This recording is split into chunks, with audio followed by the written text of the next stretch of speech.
আসসালামু আলাইকুম। আমি doctor Nazrana Fatema, homeopathic physician, Ashifa homeo সেন্টারের পক্ষ থেকে আপনাদের সবাইকে জানাচ্ছি আমার আন্তরিক অভিনন্দন। আশা করি সবাই ভালো আছেন।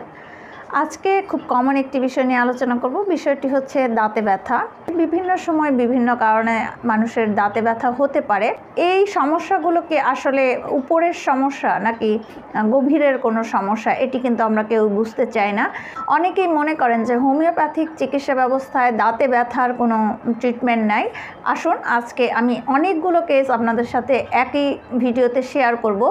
ছোট ছোট অনেকগুলা দাঁতে ব্যথার কেস আপনাদের সাথে শেয়ার করব, তাহলে আপনারা বুঝতে পারবেন যে দাঁতে ব্যথা কত দ্রুত হোমিওপ্যাথিতে নিরাময় সম্ভব। কি দাঁতে ব্যথা হওয়ার পিছনে অনেকগুলো কারণ রয়েছে। সাধারণ কারণগুলো হচ্ছে দন্তমজ্জার প্রদাহ, দাঁতে ক্ষয়, দাঁতে আঘাত লাগা বা ধাক্কা লাগা ইত্যাদি। এছাড়াও দাঁতের ক্ষতি, ভাঙা দাঁত, ক্ষতিগ্রস্ত ফিলিংস, মুকুট বা ইমপ্লান্ট দাঁতে ব্যথার কারণ হতে পারে।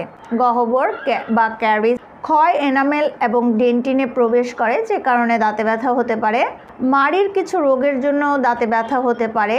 জিঞ্জিভাইটিস, পেরিওডন্টাইটিস, দাঁতের চারপাশে প্রদাহ, পকেট তৈরির কারণে মাড়ি এবং দাঁতে ব্যথা হতে পারে। প্রথমে একটি রোগী দেখাবো, যেটি 6 বছরের রোগী। এই শিশুটির দাঁতের টুথ এক, এখানে দাঁতে ব্যথার সমস্যা নিয়ে এসেছিল। আপনারা এই শিশুটিকে যেহেতু আমি দেখাতে পাচ্ছি না, এই শিশুটির যদি দাঁতগুলো আপনাদের দেখাতে পারতাম তাহলে খুবই ভালো হতো। এই শিশুটির একটি দাঁতও, তার যে দুধদাঁত 20টি দুধদাঁত আছে, এই 20টি দুধদাঁতের একটি দাঁতও তার সঠিকভাবে গঠিত নয় এবং প্রত্যেকটি দাঁতই ক্ষয়ে যাওয়া। এই শিশুটিকে যখন আমি চিকিৎসা শুরু করি, অলরেডি 6 বছরের মধ্যে তাকে প্রচুর অ্যান্টিবায়োটিক খাওয়ানো হতো। 43 বছর বয়স্ক এই রোগীটি হঠাৎ করেই আমার কাছে এসে বলল যে আমার প্রচণ্ড দাঁতে ব্যথা হচ্ছে, টুথ এক। এই দাঁতে ব্যথার জন্য আমাকে ওষুধ দিন। 14-10-24 তারিখে তাকে প্রথম ওষুধ দেওয়ার পরে শুকর আলহামদুলিল্লাহ তিনি কিন্তু সম্পূর্ণভাবেই সুস্থ হয়ে গেছেন। কিন্তু তারপর আমি পরবর্তীতে তাকে আরেক ডোজ ওষুধ আমি তাকে দিয়েছিলাম 1-11-24 এবং সম্পূর্ণভাবে তার দাঁতে ব্যথাটি সেরে গেছে।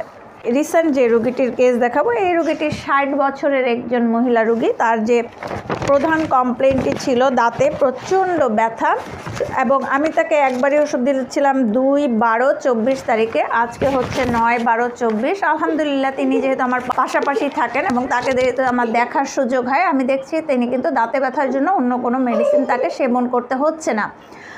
অথচ এই রোগীটির আপনার আগে দাঁতে প্রচণ্ড ব্যথা ছিল। দাঁতে ব্যথার জন্য উনি কিন্তু অলরেডি তার 4টি দাঁত তোলা হয়ে গেছে। তারপরেও এই 4টি দাঁত তোলার পরেও কিন্তু তিনি ক্ষান্ত হননি। এরপরেও যে তার ব্যথা হচ্ছে না অন্য দাঁতগুলোতে, তা নয়।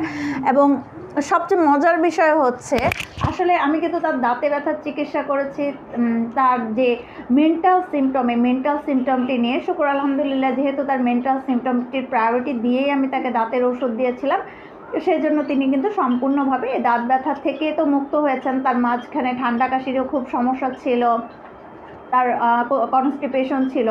আলহামদুলিল্লাহ সব কিছু থেকেই কিন্তু তিনি মোটামুটিভাবে এখন পর্যন্ত রিকভারি করে আছেন। অনেকগুলো কেস রয়েছে, আরও অনেক কেস দেখানো যাবে। আরও একটি ডায়েরি রয়েছে আমার সম্পূর্ণ, সেখানেও আমার অনেকগুলো রোগী রয়েছে। তারা কিন্তু দাঁতে ব্যথার জন্য কোনো ডেন্টিস্টের কাছে তাদের যেতে হয় না, তাদের দাঁতে ব্যথার জন্য কোনো ডেন্টিস্টকেও দেখাতে হয়নি। শুকর আলহামদুলিল্লাহ তারা প্রত্যেকেই। এবং এমনও আমার আরেকটি রোগী আছে, যেই রোগীকে একটি দাঁতে পুঁজ হয়ে গেছিলো। তাকে বলা হয়েছে যে তার আরও 1 বছর আগের ঘটনাটি, তাকে আরও 1 বছর আগে বলা হয়েছিল যে তার দাঁতটি সম্পূর্ণভাবে তুলে ফেলতে হবে। শুকর আলহামদুলিল্লাহ সেই রোগীও কিন্তু এখন পর্যন্ত তার দাঁত তুলতে হয়নি, তার দাঁতে ব্যথার সমস্যাও রিকভারি করেছে এবং সে সুস্থ আছে।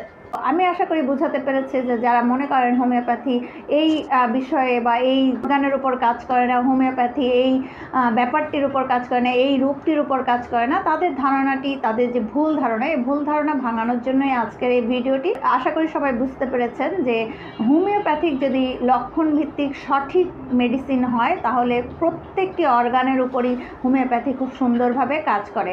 ধন্যবাদ সবাইকে।